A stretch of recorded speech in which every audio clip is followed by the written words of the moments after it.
Srimad Bhagavatam, Canto 2, Chapter 1, Text 1, translation and commentary by His Divine Grace Srila A.C. Bhaktivedanta Swami Prabhupada, founder Acharya of ISKCON.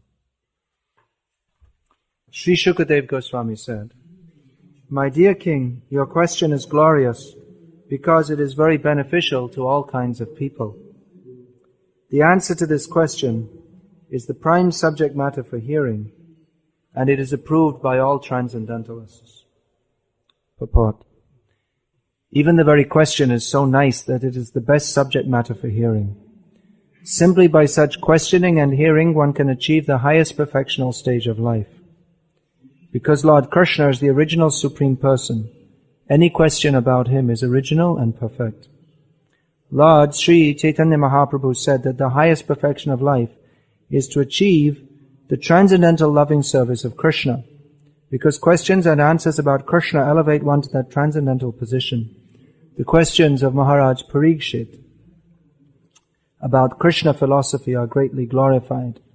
Maharaj Parikshit wanted to absorb his mind completely in Krishna, and such absorption can be effected simply by hearing about the uncommon activities of Krishna. For instance, in the Bhagavad Gita, it is stated that simply by understanding the transcendental nature of Lord Krishna's appearance, disappearance and activities, one can immediately return home back to Godhead and never come back to this miserable condition of material existence. It is very auspicious, therefore, to hear always about Krishna. So, Maharaj Parikshit requested Shukadev Goswami to narrate the activities of Krishna so that he could engage his mind in Krishna. The activities of Krishna are non-different from Krishna himself. As long as one is engaged in hearing such transcendental activities of Krishna, he remains aloof from the conditional life of material existence. The topics of Lord Krishna are so auspicious that they purify the speaker, the hearer and the inquirer. They are compared to the Ganges water which flow from the toe of Lord Krishna. Wherever the Ganges waters go, they purify the land and the person who bathes in them. Similarly, Krishna Katha, or the topics of Krishna, are so pure that wherever they are spoken, the place, the hearer, the inquirer, the speaker and all concerned become purified. Shri Shuka Uvacha Varyanesha Te Prashna Krito Lokahitam Nripa Atmavit Samata Pumsang Shotavyadishu Yah Paraha. Shri Shukadev Goswami said, "My dear King, your question is glorious because it is very beneficial to all kinds of people. The answer to this question is the prime subject matter for hearing, and it is approved by all transcendentalists." This second canto of Srimad Bhagavatam, the most glorious literature in the universe, the only literature worthy of reading, this literature or literature in pursuance of the version of Bhagavatam. This literature is famous as having been spoken by Shukadev Goswami, but similarly to Bhagavad Gita, in which Bhagavan, Sri Krishna, speaks, beginning in the second chapter. So here also Shukadev Goswami begins his speaking at the beginning of this second canto.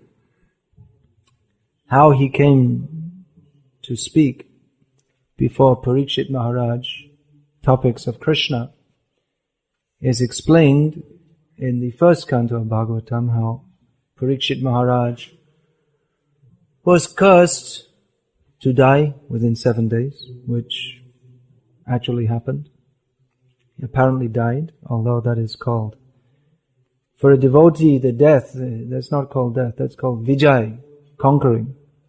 He conquers over birth and death. So Parikshit Maharaj was prepared for that. How is that possible? He was the king. He had so many social and political affairs, and so many things to manage and oversee. And suddenly, unexpectedly, he was cursed to die within 7 days. And he accepted. All right, okay, I'll die within 7 days. So let me now leave everything immediately. How could he do that? I wonder how many of us, if we were told just to leave everything, even in our service to Krishna, if we could just stop that and only hear about Krishna. Are we ready? Parikshit Maharaj was prepared. That means he was always prepared. He was internally prepared for being fully Krishna conscious. Of course, we understand that it wasn't that he wasn't. It was not that he was not Krishna conscious in his family life. But there were so many other affairs. As the king of the emperor of the whole world, there were so many other social affairs, political affairs, family affairs, this, that, the other. He didn't have the opportunity to directly always speak about and hear about Krishna. But internally he was cultivating Krishna consciousness fully. So he was ready. He wasn't attached. Generally the kings, they expect to live a long life. We see the descriptions in Bhagavatam. They live a long life and then they prepare themselves that at the end of life they'll renounce, and they do that. Unlike, as Prabhupada often pointed out, unlike the modern rulers who hold on to their position even when they've lost it. What's that called? Milosevic or something. He's lost his position, but he's still hanging in there, proud. So we're informed. But generally this kind of thing we wouldn't expect. That the king would be cursed to die suddenly. He would be thinking that I'll be ruling my kingdom for some time, and then when the right time comes I will leave and I will become Krishna conscious. I'll go to the forest. There are so many Rajarshis mentioned in Bhagavatam. But this is the first event of Kali Yuga. This is not expected in other ages that such a thing would happen. But it happened now. This is the first sign that Kali Yuga has entered, that the Brahman boy, Shringi, who has the power of a Brahmana, but not the behavior of a Brahmana, not the discretion, not the compassion of a Brahmana. He has cursed Parikshit Maharaj. Who is ready? Alright, let me accept this curse. So Parikshit Maharaj, being a Rajarshi, he was thinking, now I have to die, so I have to take up spiritual life. Even to date, in India, of course, India is, as we've been saying for the last so many years, India is going down and still going down, and we didn't see the bottom yet. I don't know if we'll see the bottom. We didn't see the bottom even in Western civilization. How degraded. It's always becoming more and more degraded. But even today in India, there are people who they live their family life and then they retire and then they think, well, so many people, now I should do something, now I should take up spiritual life. So that was expected. That was expected certainly of the King Puna Brahmana Punya Bhakta Raja Shayastata, especially of the kings, the devotees, the Kshatriyas, the Brahmanas. They were expected that their life is meant for spiritual realization. So he was Parikshit Maharaj immediately thinking that now death is upon me. I wasn't expecting it so soon, but the king also learns to expect the unexpected. So anything can happen at any time. So death was upon him. Now he thinks that now I have to take up spiritual life. So he went to the bank of the Ganga, or the Yamuna, to find out what is the purpose of life, what is the duty of every human being, especially of one who is about to die. This was his question. And so many rishis from throughout the universe came at that time. That's very significant, because Shringi, when cursing Maharaj Parikshit, had called him Grihapal, dog who stays outside and protects the house. He had considered the Brahmanas like this. He's considered the Kshatriyas like this, that we are Brahmanas and the Kshatriyas, Their job is simply to protect us, just like you keep a dog outside. But we see that the rishis came from all over the universe, that their outlook was different. That here is a Kshatriya, Grihastha. Of course, many of the rishis were also Grihasthas, but they were highly renounced. Whereas a Kshatriya, at least externally, they're not renounced, not at all.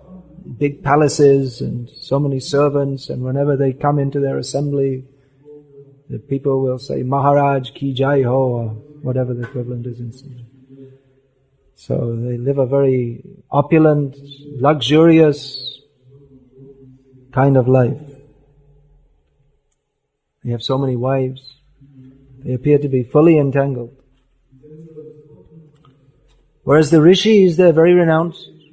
They're fully devoted to spiritual culture, even if they're grihasthas. But they all came to see Maharaj Parikshit, because they realized that this is not an ordinary person who's about to pass away. Not an ordinary person means that he is in the line of the Pandavas. He is the grandson of Arjuna, and he inherited not only the kingly qualities of the Pandavas, but he inherited the bhakti also. From his very childhood, he would play with dolls means he'd imitate the deity worship. So he was a great devotee from his very birth. And now he's come to pass away. So it's like they're thinking it's like the great Rajarshis of the past who are described in the Bhagavatam. It's a great event, how this great personality is, certainly he's going to be liberated. He's not going to take birth again in this material world. So they came to see and maybe to give their advice to him, but he wasn't very satisfied with their advice, because they're rishis, and nasav rishi yasya matam nabhinnam. One cannot be recognized as a rishi unless he has different opinions. So they're all giving their different opinions. He has asked the important question, most vital question, the question that every human being should answer, the question that without asking one is not even really a human being. He's a two-legged animal. What is the duty of every human being, and especially of one who is about to die? So many rishis may have been giving their opinion. You should look at the end of your nose and breathe through one nostril in and breathe out through the other. So many different ideas have been given. Nasav rishya yasya matam bhinnam. All giving different ideas. But Parikshit Maharaj, he wasn't satisfied, because practically he already knew the answer. At least in theory, he knew the answer. He couldn't be satisfied with anything else. Then hearing about Krishna. He wanted to hear about Krishna, who he knew to be the supreme absolute truth, personality of Godhead, and the object of love. So Shukadev Goswami, although from a very different background, had the same outlook on life. Very different background means, we know the history, he was born as the son of Vyasadeva, and from his very birth he was also, like Parikshit Maharaj, great devotee. We could say even before his birth, he was a great devotee. Well, he was parinishthito pinayigunya. He was fixed in personal realization within the womb. Of course, that's also considered birth. That's a wrong idea in Western understanding, that birth means when you come out of the womb. But actually birth means when the semina mixes with the ovum and the soul enters. That is, according to Vedic culture, that is called Garbhastha Janma. That one is born within the womb. And then there's Bhumistha Janma, when one actually comes out. So they don't have these funny ideas that they have in the Western country, that birth begins when you come out of the womb. Therefore, that if you want to dispose of the enlarging garbage within your womb before it comes out, then you just have an abortion. They have some funny ideas. It's like if you can't pass stool, you have an enema, something like that. So Shukadeva Goswami, he was a great devotee, or a self-realized soul. And later he became attracted to Uttama Shloka Lila, this he describes in the verses coming up, how he became attracted to hearing the pastimes of the Supreme Personality of Godhead, who is glorified in the topmost shlokas. So many rishis, they were present, and no doubt they were citing so many different shastras, so many different shlokas. And generally throughout Shastra there will be discussion of, it will be stated that this is the topmost path, or this is the topmost path. So, yoga, this is the topmost path. Worship Devi, there is no path above this. They will all say this is supreme. So it can become confusing if one is not guided by a proper acharya. Shukadeva Goswami, he was guided by the prototype acharya, we could say, or the acharya of all acharyas, Vyasadeva, who taught him knowledge beyond impersonal understanding. That yes, I compiled the Vedas, and within the Vedas there are so many Traigunya Vishaya, so many activities within the modes of material nature. Then there are the Upanishads, which mostly deal with the Nistraigunya position, the position beyond the modes of material nature. But there is more. There is more to be known. There is to be known about the personality of Godhead. So Shukadeva Goswami became attracted to this, and not only attracted, but he became so much expert in understanding the absolute truth personality of Godhead that he became even able to speak to Vyasadeva, who spoke to him, who was his guru and father. That means he absorbed the subject matter, understanding not simply on the intellectual platform, but that is a matter of appreciation. We have at the beginning of Bhagavatam that this Bhagavatam, it is a Shastra which is the Vedyam Vastavam Atra Vastu. It is the actual subject matter of the Vedas. But what is that? It is a Rasik Shastra. It is, or Rasa Shastra, which is to be appreciated by those who are Rasik, those who are expert in relishing mellows, of whom Shukadeva Goswami, he has touched this Bhagavatam like a parrot has touched a ripe fruit with his beak. Often we see in Indian paintings, Shukadeva Goswami is painted with a beak. Yeah, it may be, we don't know. May or may not be, I haven't found out. But he's often painted with a beak because he's Shuka, the name is there, parrot. So, but actually Prabhupada says that his parrot-like quality is not that he's actually a parrot, but he has that quality that Shukamakad Amrita Drava Sangyatam, the Bhagavatam, which is already the ripened fruit, Galitam Phalam, is the ripened fruit of the tree of Vedic knowledge. It has become sweeter by being touched by the lips. Prabhupada used the word lips, so parrots don't have lips. By the lips of Shukadeva Goswami. He's made it more sweet. He's churned out this rasa. This is Sarvavete Itihasanam Saram Saramihudaharitam. The Bhagavatam is said to be the essence of the essence of all the Vedas and histories and Puranas and all the Vedic literatures. So that was given by Vyasadeva. But Shukadeva Goswami, he has taken even more essence. How deep can we go? How deeply shall we go? More and more deep. So his exposition of Bhagavatam was relished even by Vyasadeva. even by Narad Muni, who is the guru of Vyasadeva, who told Narad, now you have to compile this Bhagavatam. So he compiled it. Then he spoke it to Shuka. Then Shuka again spoke. So Shukadeva Goswami was in a similar position to Parikshit Maharaj, inasmuch as he was known as a great devotee. But he didn't have the opportunity to discuss about Krishna.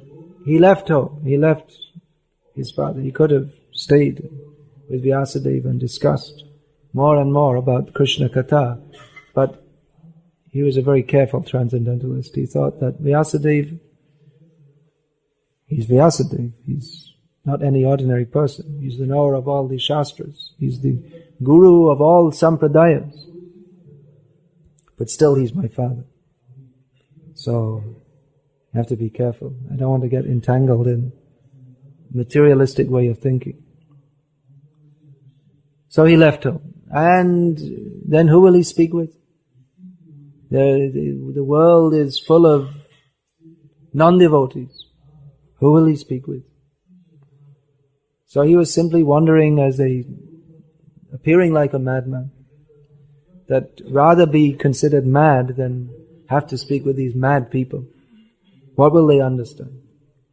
And Parikshit Maharaj, he was in a similar situation, that he was administering the kingdom, and no doubt brahmanas and rishis were coming to his court and attending to him. But practically he was more advanced than almost all brahmanas and rishis. That we see, that Shukadeva Goswami, he came, he spoke to Parikshit Maharaj. There were so many rishis who are present, but the dialogue is going on between Shukadeva and Parikshit. And the others, they are listening.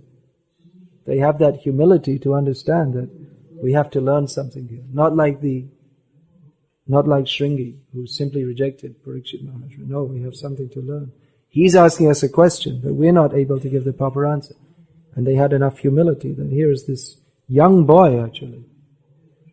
He's a young boy, but he is fit to speak what we are not fit to speak. We should listen to him. We should hear him.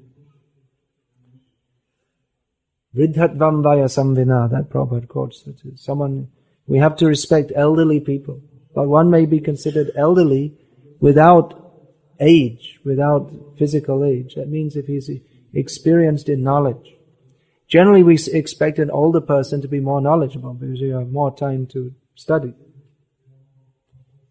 That we see that our God brothers now, most of them are very learned in Shastra, studied so many Shastras and so many different things, which when we were just newly in the movement, we didn't have so much knowledge because it takes time to study so many things. Even we're studying the Bhagavatam and you will study again and again and again and again, and so many points to be understood. You read once, and then first time you have some kind of idea, and then second time you read, you think, well, what happened the first time I read it? Seems like I didn't, now I'm seeing so many things which I didn't see. And it goes on like that every time we read. Again and again and again we read. We say, oh, you see, what's this? I didn't find that before. So Bhagavatam is unlimited. We can go deeper and deeper and deeper, but it takes some time to study. So it might be thought that Shukadeva Goswami, he's a young boy, that what will he speak in the assembly of some of these rishis with thousands of years old? And he's a young boy. But they wanted to hear from him because he had the realization of Krishna Bhakti. Not just book knowledge, but also the realization of especially Shukadeva is mentioned because he knows the sweetness of Krishna. And he wanted to impart that to the king. So he was very grateful. Here in today's verse, he's stating that, oh, your question is very nice. I've heard so many things. This he'll say in the next verse. Shrotavyadini Rajendra Rinang Santi Sahasrasha. In this verse he says that this is the proper subject matter for hearing. Shrotavyadisho yah paraha. This should be heard. This topic, beginning with this topic. This is what should be heard. And then in the next verse he'll say that in human society, people have so many topics for discussion. I've been wandering around and I hear people there discussing so many things, but they're not discussing this. This is the proper subject for hearing. Atmavit samatah pumsam. Those who are Atmavit, those who know the science of the soul, they accept that this is the proper subject matter for hearing. But those who are apashyatam, atmatattvam, those who are blind to the knowledge of self-realization, they are griheshu grihamedhinam. They're simply tied up in household life without knowledge of the soul. So these are the first words of Shukadeva Goswami. All this Parikshit Maharaj was sitting, waiting, and all the sages were sitting and waiting. What will he say? Now he has come. He's sitting. He's ready to speak. We find at the end of the first canto of Bhagavatam that Shukadeva Goswami was sitting there like the moon surrounded by the stars, so many rishis. He's firmly sitting, cool-headed, intelligent, and ready to speak. So what will he speak? What will he speak? Now they're all waiting to hear. What will he speak about? So Shukadeva Goswami first of all congratulated the king. Thank you very much. I have so many things to speak. You're ready to sit for 7 days and 7 nights? I'm ready to speak. Now you sit. Now you're here. There's many, many things to speak. We have to speak about Krishna. It's an unlimited topic to speak. So we're very grateful that you are ready to hear. So he first of all congratulates Parikshit Maharaj. Then he doesn't immediately start speaking about Krishna's pastimes, which is his actual subject matter for discussion. But first of all, he warns Parikshit Maharaj that you're a great king, you left everything, you came to sit here, but don't go back. Practically he took sannyas without officially taking, but he left everything to hear about Krishna. But he's warning him, now you've come to hear about this. This is the proper subject matter for hearing. Already you heard so many different subject matters. As the king, he must have heard so many different things. Directly and indirectly. Directly means so many political problems come to him, so many people come to him with their desires, their problems. And indirectly means he would hear from the brahmanas who would come to the court and tell so many stories. So he'd heard so many things. But now Shukadeva Goswami is saying, you are in that household of life. You heard so many things. You discussed so many things. Now you have asked the proper question. Now sit here and listen to the answer. Don't go away. Now you've come to hear the proper subject matter. Because that subject matter which you are thinking very important, it is actually unimportant. It is not conducive to your actual welfare. This subject matter, this is lokahitam nripaha, O king, this subject matter which will be addressed by the answer to your question, that is for the benefit of the world, that is the benefit for everybody, that is the benefit for the benefit of you. And other subject matters, they are not beneficial. There are thousands and thousands of subject matters in human society which you've heard already, either in this life or in previous lives, but they are not at all beneficial for you. They will simply cause you to become again and again tied up in family life. As long as you are apashyatam atma tattvam, as long as you are in the position of not understanding the truth of the self, which you have now inquired from me about, actually, by asking what is the prime duty of all human beings and of those who are about to die, it's understood that he's not asking about, well, should he instruct his family members how to claim their insurance policy, and should he build a new house for, just like Prabhupada gave the example, one man, he was about to die, and he was asking the doctor, please give me 4 years to complete my plans. So what should he be asking? Should he be asking, is there some new drug that can prolong my life? No, it's understood. Parikshit Maharaj was not such a fool. He's practically self-realized from his birth. So he's come to hear about Krishna. But don't be deluded into going back. It's possible that even after taking sannyas, having considered this world simply disgusting, not worth to live in, having turned your back on that, you can also again return to materialistic life. So he warns him immediately. Shukadev Goswami doesn't waste any time. We only have 7 days and 7 nights. There's not much time. We have to discuss the whole subject matter of the absolute truth, which actually cannot be discussed fully in millions of lifetimes. But we have to discuss. We only have, you may think, Parikshit Maharaj listened for 7 days and 7 nights. It's a very long time, but Shukadev Goswami was only 7 days and 7 nights. So let's immediately come to the point that I congratulated you. Yes, it's very nice. I sincerely mean that. Now, let's get focused. What is our subject matter? We have to hear about the absolute truth. So, for the next few verses, he will continue on that theme. What is the position of materialistic people? You came out of that. Now you have physically you have left home. You've left home, you've left your family, you've left your kingdom, you've left your subjects, and no doubt behind, if you go back to Hastinapur, you'll find everyone is in a state of shock. What happened? All of a sudden our king left us. There might even be, the ministers might even be making some petition that why don't we, we can go to Shringi and ask him to withdraw the curse and you can come back and be the king again. Who knows what is going on? You don't know. And Parikshit Maharaj himself might be thinking that, well, what about my family and my home and my country and all these things which bind everyone in material life? It's very difficult to give up. Even Prabhupada sometimes used to say that sometimes after taking sannyas, sometimes in my thoughts, the thought of my family members, my wife, that comes. So Shukadev Goswami, he wanted to fix Parikshit Maharaj. That now you've come here, now you just listen to this. Don't go away. Listen to this subject. This is the actual subject matter for you and everyone else to hear. Don't be attracted. They may come, a group of petitioners. Come back, come back. We'll make all arrangements. The curse can be withdrawn. You be Krishna conscious later. We've heard this many times. That it's alright, you be Krishna conscious, but do it later. Right now you come and perform your material responsibilities.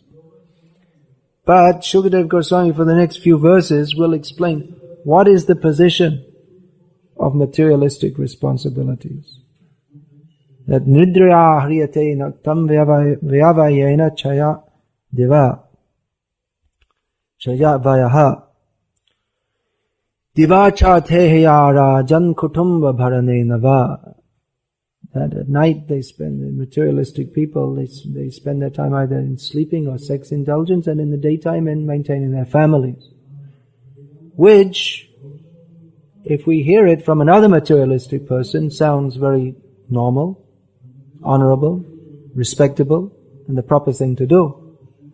This is how people live their lives. You should also do that. You work hard in the day, and at night you enjoy yourselves and sleep and get enough energy to work hard again in the next day. But if we hear that from Shukadev Goswami, the same thing, our materialistic person sees, I work very hard in the day, at night I go home, I see my wife, and I take rest in my house. You think, oh, very nice, very honorable citizen, very normal person, very good, very nice. But if we hear from Shukadev Goswami, you see, working all day, and at night they go home and they sleep and they have sex, and we hear it from him, it's the same thing said. But in this context, how they're wasting their time, apashyatam atma tattvam, without seeing what is the absolute truth. They're simply leading their lives blindly, blind to the knowledge of self-realization. So Shukadev Goswami is, why? What is wrong with that? You see, everyone is doing that. What is wrong with that? What is wrong? They're blind to the knowledge of self-realization. And deha patya kalatradishu atma sainish vasatsvapi teshang pramata nidhanam Pashyanapi na pashyati. That asat, they're in the position of asat. This may seem very nice, but it is asat. That means which is not conducive for our ultimate benefit, which is temporary. Who is asat? The very body that we work with, sleep with, and cohabit with. That is asat. That is temporary. And deha apatya, that which is produced from the body, that which falls down from the body, means children. They're also asat. Everything that is dear to me is simply asat. It is not good for you to have these attachments, Shukadeva Goswami is saying. Dehapatya, kalatra, my dear wife, and adishu, everything else that goes with it. Home, family, wife, bank balance, ato, griha, kshetra, suta, apta, vitaya, money, home, women, children, all these things. It is not for your ultimate benefit. It is asat. It cannot protect you from death. It cannot protect you from illusion. Therefore, we should hear the subject matter that is Atma Tattva, that which is in relation, what is the truth, what is in relationship to the soul. So therefore, very quickly he comes to the conclusion, having summarized what is his subject matter. Shukadeva Goswami, what is his subject? What are we going to speak about now? He's going to speak for 7 days and 7 nights. So the rishis, they would all agree with what Shukadeva Goswami has said so far. They would all agree that materialistic life, it's simply entangling. We have to understand what is the Atma. They must have all given similar advice to Parikshit Maharaj before Shukadeva came. They all agreed. Whether they're Mayavadis or whatever, they'll all agree with this. But therefore, what is the solution? How to get out of this materialistic life? There are so many sadhus and saints and gurus and rishis, and unless they're completely bogus, which nowadays many of them are, but if they are actual rishis, they'll all agree that we have to come out of materialistic life. Asatoma satgamaya. We have to come out of the asat position and come to the sat, or eternal spiritual position. But what is the nature of that? What is the nature of the sat? What is the nature of reality? And how to attain our sat position, our eternal, real position, that they will have many different opinions. Nasab rishya yasya matang nabhinnam. They have so many different opinions. So therefore Shukadeva Goswami immediately gives his conclusion. What are we going to speak about? What is our subject matter? We've said what is not the subject matter in human society. There's so many topics connected with eating, sleeping, working, and sex indulgence. What is our subject matter? Tasmad Bharata Sarvatma Bhagavan Ishvaro Harihi. Our subject matter, therefore, Tasmad, therefore, Bharata, O King, O descendant of Bharat. Sarvatma, the super soul. Bhagavan, the personality of Godhead. Hari, Bhagavan, the personality of Godhead. Ishvara, the controller. Hari, the supreme personality of Godhead. Bhagavan Ishvaro Harihi, Shrotavya Kirtitavyascha Smartavyascha Bhayam. That Hari, Krishna, he is the person who is to be heard about. Shrotavyadishu Yaparaha. What is the subject matter that is transcendental, which is opposite to Shrotavyadini Rajendra Nirnang Santi Sahasrasha, which is opposite to the subject matter of the many subject matters for hearing of materialistic people.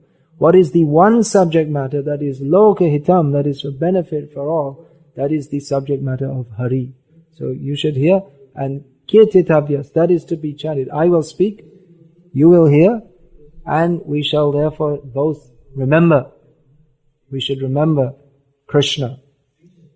So this is the subject matter of Srimad Bhagavatam. The subject matter is Krishna.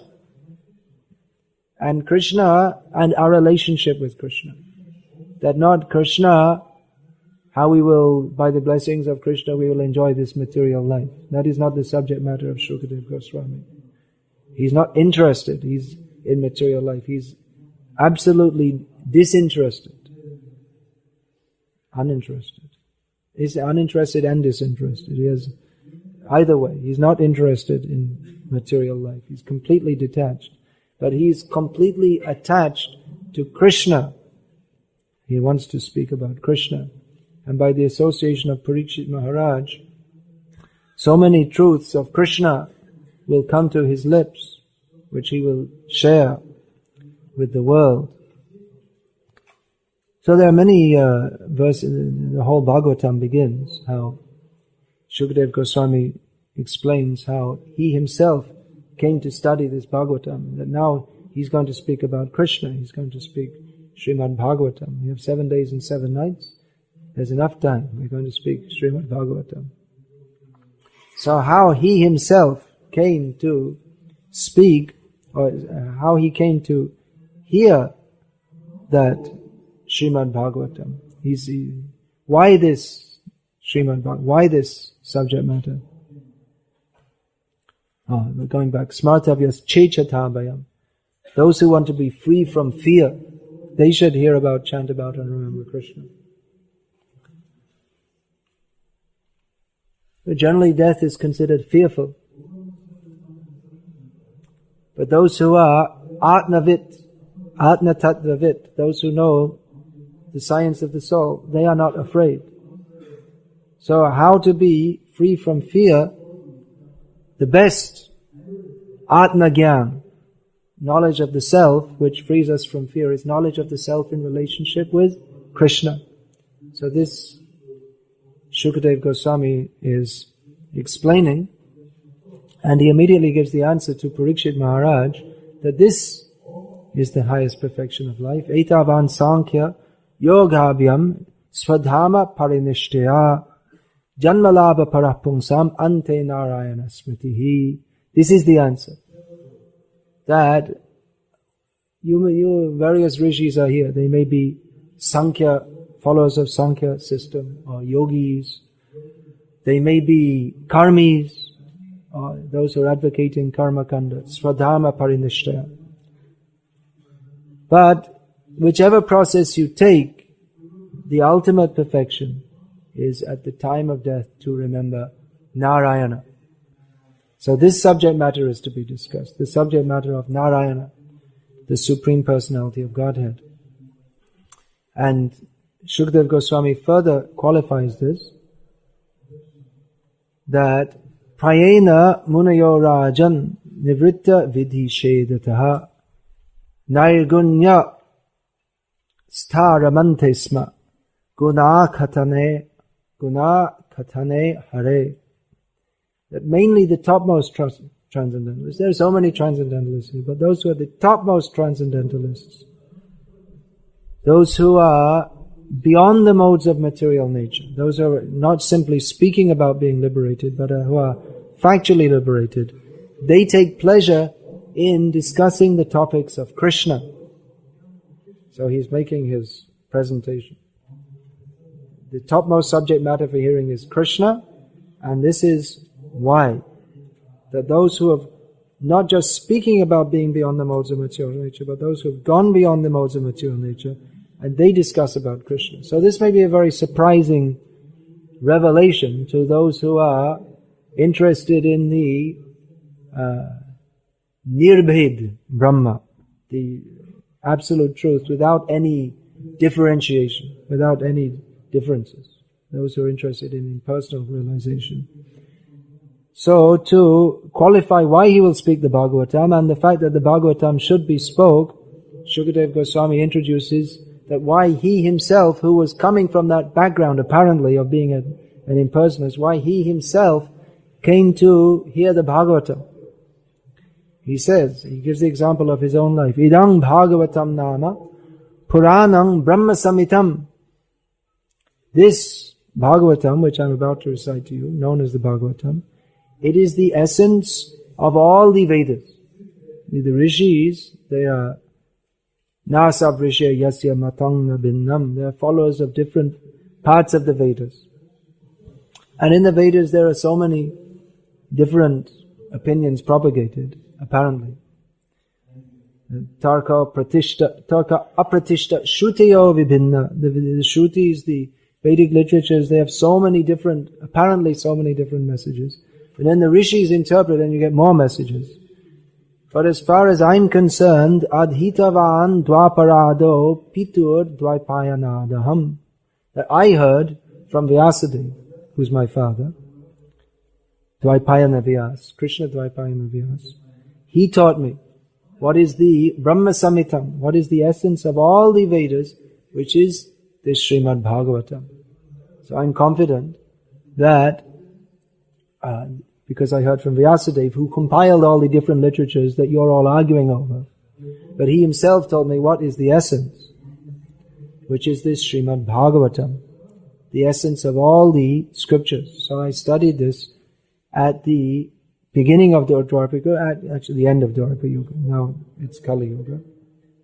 It's the Sandhya period between the Dwapara and Kali, the juncture of Dwapara and Kali.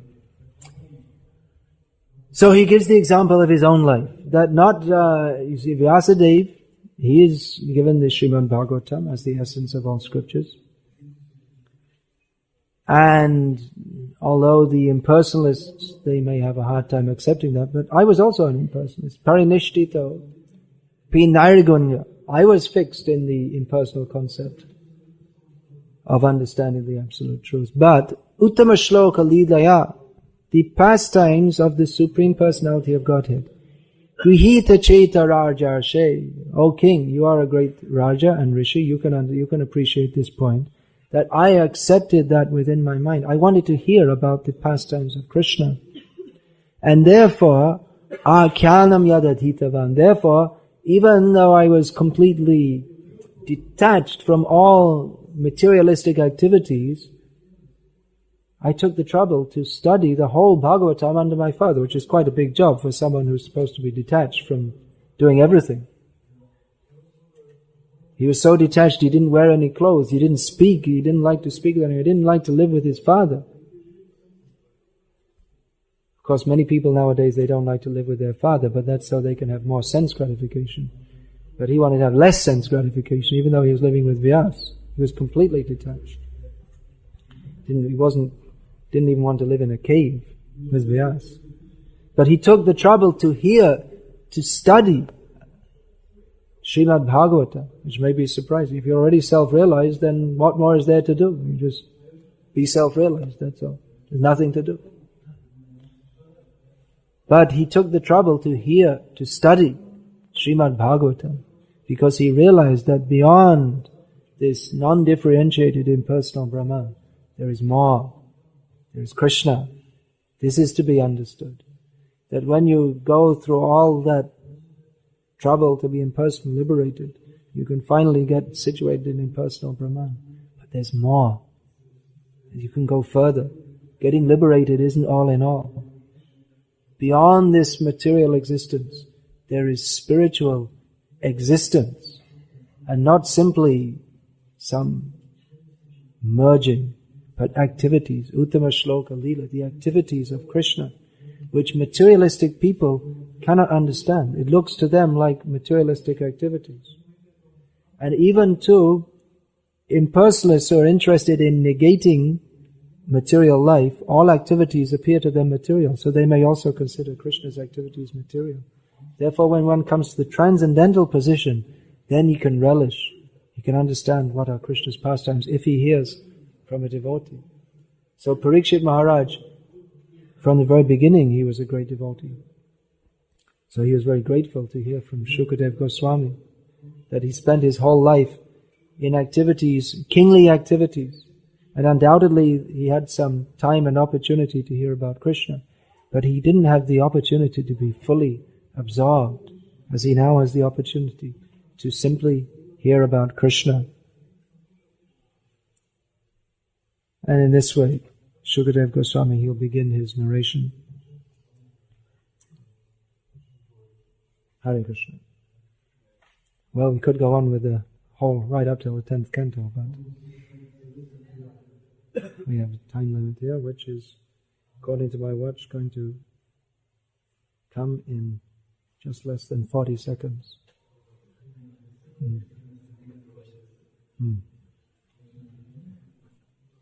You have a mic for the questions? Okay. Maharaj, you've studied Vedic culture very deeply and have written about it in such a nice way, also in some of your books. Hare Krishna. Well, there's a saying in Vedic culture that where there are no trees, a castor plant is accepted as a tree. A castor plant grows about this high. So, Hare you've Krishna. written such nice things about Vedic village life.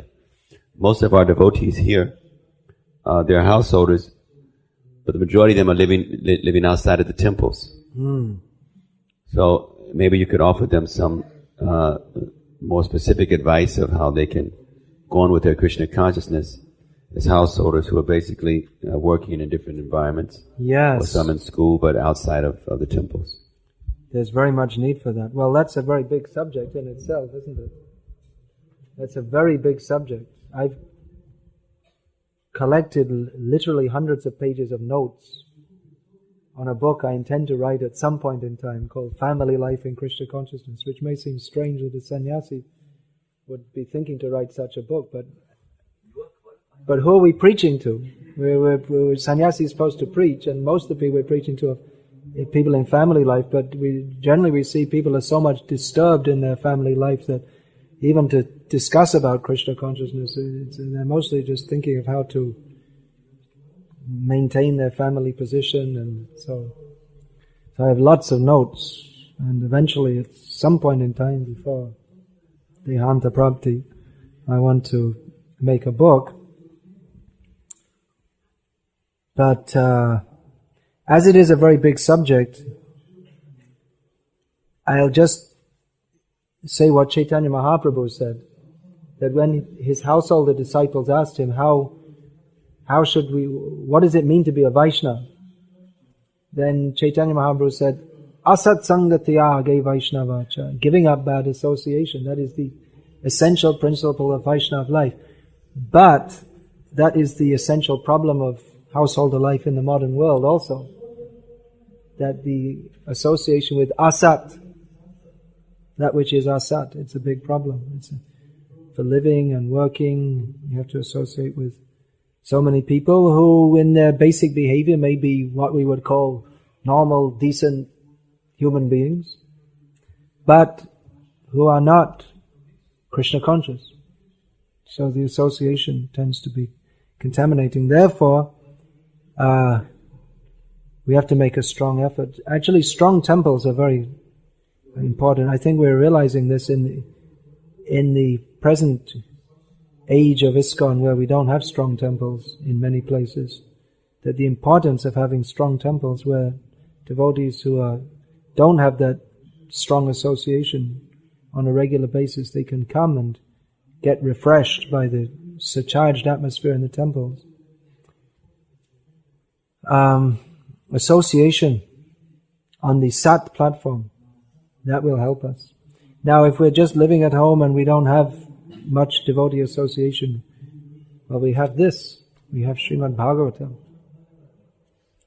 I often recommend always when people ask me about this, I say the first thing we should do, and when I say this, everyone laughs, but I'm not joking, I'm not at all joking, is get rid of the TV. You see, now they're all going to laugh. They think it's a joke, but it's not a joke. You're importing into your home and your minds and your lives and your children's lives all kinds of demoniac impressions. Even if you only watch the news. Of course, it could be said it will be kept only for Krishna conscious videos.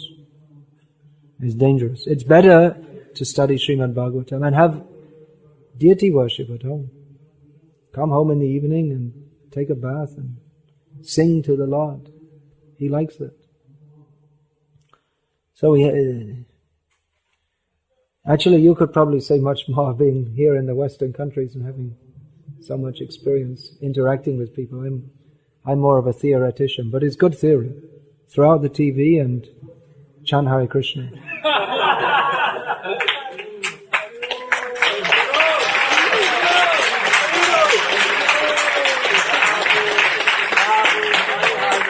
Sadhu, I should say. Sadhu. Invite sadhus to your home. Smita Krishna Maharaj will come if you invite him. Isn't it? If you live on the top of a mountain, 12 kilometers away from anyone, you give him the address and a map and he'll cycle up there. He's such a compassionate sadhu. So he will come. Have satsanga. Come together with all the devotees and don't discuss the latest movies or all this rubbish. Discuss Srimad Bhagavatam. Study. This is relishable. This is so much nectar.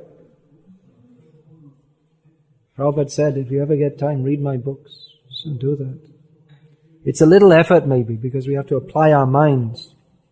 But if we apply our minds to Bhagavatam, we'll reap the nectar. It's very relishable, very sweet, very powerful.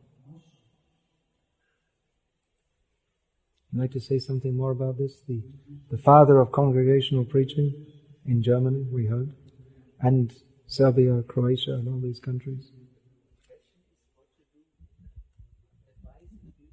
The well-wisher of all the devotees here, Sachinandan Maharaj. The question is, what advice one can give for the grihastas living outside the temples in homes? And our Bhakti Vikas Maharaj has instructed us to throw out the one-eyed guru. Yes. The one-eyed guru is the TV. He pretends to be a seeing guru, TV, television, but his eyes are not functioning. So yes, I think I will attempt a little answer, and then we can also hear from our Bhakti Tirtha Maharaj, who is also. Yes, so I will just say shortly. I personally think the great challenge in Grihastha life is how to keep a spiritual taste alive. When we are in the Grihastha ashram, we are associating more with the material energy. We work, we have to somehow make a relationship working. There might be children. It's a more association with the material energy, and that association can steal our taste in spiritual life away from us. So the great challenge for Grihastas is how to keep the taste going. And Bhakti Vikas Maharaj has given us one source of taste. It's the Bhagavatam scripture, and another, invite sadhus and discuss with them. I personally think that in addition to these things, as Grihastas, we need to make something which we can call in modern words time management. We have to see that we actually need time to contact the sources of spiritual enthusiasm. We need, for instance, time for chanting good rounds where we are together with Krishna. And if we don't make a plan that these 1.5 to 2 hours of chanting, that we don't make a plan that this is in a good time when I'm really concentrated, then we will start to compromise on our japa. Then we will chant bad rounds. Then Krishna will not be present in the holy name any longer. He will retrace his mercy. And then we cannot get this contact with Krishna, which keeps us alive and enthusiastic. I have seen, at least in Germany and in the congregational field, a grihastha must be intelligent to make time where he can contact Krishna, so that this contact with the material energy will not corrupt his spirituality. Hare Krishna. And he must have peace with his wife. This is another very important thing. And the family members must be spiritually content, because if there is no contention and no affectionate dealings in the home, it becomes a palasha tree. It looks fragrant, but there is no fragrance in the thing. It is sometimes very difficult relationships which hurt the heart so much. Yes, and then you come to the sannyasis. How can I be happy in Grihastha life? Hare Krishna.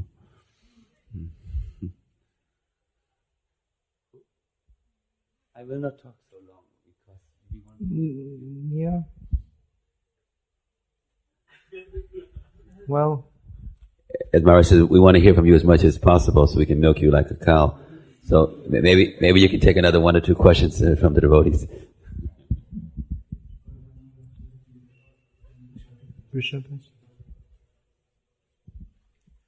Of course, Prabhupada, he had the vision of Krishna conscious agrarian-based communities. Get out of these hellish cities. He didn't actualize that. My question is, if Parikshit Maharaj transgressed the law, Dharma, when he failed to punish Kali and protect his subjects, namely the cow and the bull, and if he did, was that the primary cause of his being cursed by Shringi? No, he didn't fail, he did. He didn't punish Kali, but he suppressed Kali. Da, pitanje je bilo da li je Parikshit Maharaj zapravo prekršio zakon dharme kada nije zaštitio kravu i bika i kada je poštedio Kalija, i da li je to bio zapravo pravi uzrok za to što je bio proklet od Shringija. He punished in as much as he restricted his movements.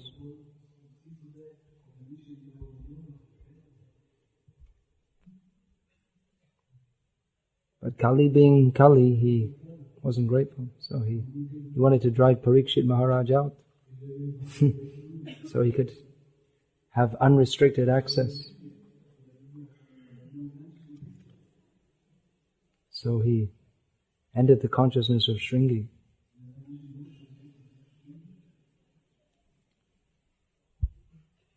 No, it's not that. This is all arranged. This is not that he was getting a karmic reaction. That was arranged by the Lord, so Bhagavatam could be spoken. From his point of view, it was a blessing. Now, instead of all this Maharaj Ki Jai Ho stuff, now he's just going to hear about Krishna. Instead of hearing his own praises, he's going to hear Krishna's praises, which is what he really wants. There's another hand raised, I saw. No?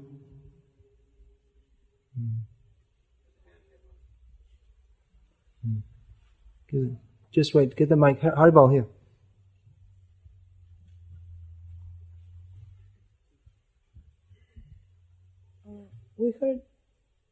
We heard that the primary subject matter of the Bhagavatam are the pastimes of Lord Krishna, which in themselves are very attractive and we can get very attached to them. But Srila Prabhupada also says that pastimes of creation of material universes are not factually different from these rasic pastimes, which I cannot understand, so I would ask you to please try to explain that. Yes, we'll find that Shukadeva Goswami, he doesn't immediately start explaining the pastimes of Krishna in Vrindavan, but he doesn't even start speaking about Krishna performing the creation, but he starts speaking about the impersonal of God, seeing God in nature. So Prabhupada says that the pastimes of the creation, they're of the same quality as Krishna's pastimes in Vrindavan, Mathura and Dwarka, which they are. They're all of Krishna's involvement with the creation. It's all spiritual, it's all transcendental. It's not material. In that sense, it's all of the same quality. Krishna, although he arranges for the creation and through his agents, everything is arranged. Krishna is not materially involved. Krishna does it all for a transcendental purpose, even though we misunderstand it. So in that sense, it's because it's all connected with Krishna, and Krishna is all good, and Krishna is all transcendental, then all the subject matter is transcendental. Although even within transcendental subject matters, there are gradations.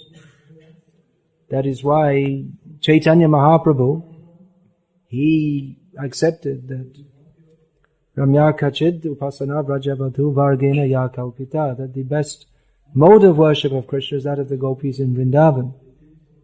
So is Prabhupada's statement that hearing about the creation is just as good, it's on the same transcendental platform, is that contradictory? No, it's not.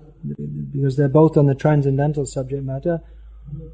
They're both on the transcendental platform, although within transcendental gradation, the pastimes of Vrindavan, they are considered more elevated. But actually, from our point of view, hearing about how Krishna is how he is the Supreme Personality of Godhead may be more important than hearing about his pastimes in Vrindavan, because that appreciation of Krishna in Vrindavan won't come unless we are completely purified by understanding our position as the eternal servants of Krishna. So Shukadeva Goswami himself explains all these subject matters and explains the different incarnations of the Lord, which also helps when we come to hear about the pastimes of Krishna in Vrindavan.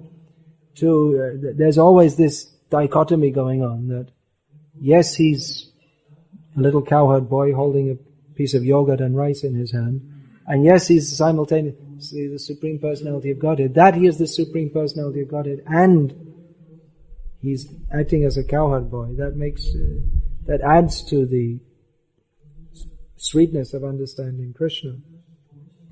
So practically for us on our platform, it's more important to hear about how Krishna is the Supreme Personality of Godhead, so that we become encouraged and convinced to surrender to him more and more.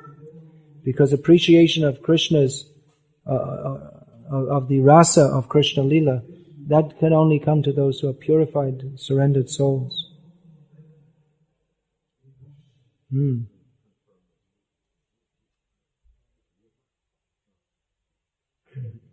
Just to confirm your point, that Vishwanath Chakravarti Thakur comments in the second canto about Shrishti Lila is necessary for devotees to hear as long as they're not fully self-realized, and because it helps us to become detached, to understand. Because when we hear about the temporary nature of the universe and how it's created and destroyed, we develop detachment, and we need that before we enter to Vrindavan Lila. There's another question there. Way back. Who's going to run over with the mic? I see one hand is raised there. Why do you come up?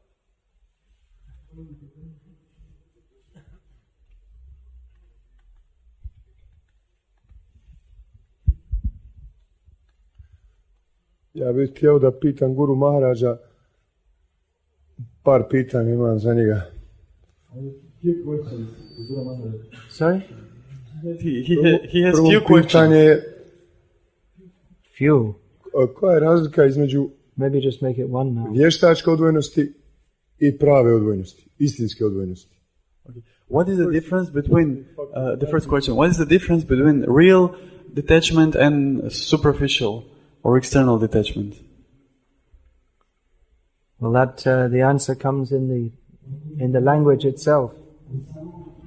One is real and the other isn't. Real means sat. Sat also means that which lasts. Na sato vidyate bhavo, na bhavo vidyate sataha. That which is sat remains. That which is asat doesn't remain. So we shall see in course of time that which is real and that which isn't.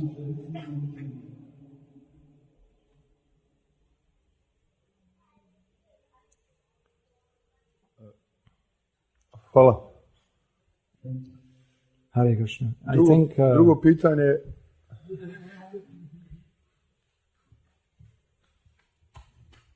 Maybe we could have questions and answer sessions. Maybe the sannyasis could do, or I could, one of the days in my seminar, do that, just general questions and answers. I did that I've just been in Czech and in Ukraine, and I was doing that's all I did for my seminar. 2.5 hours each time. No end of questions. Just because people have so many questions. So I can do that. Maybe I'll speak a couple of days on Bhaktisiddhanta Saraswati and then just take questions.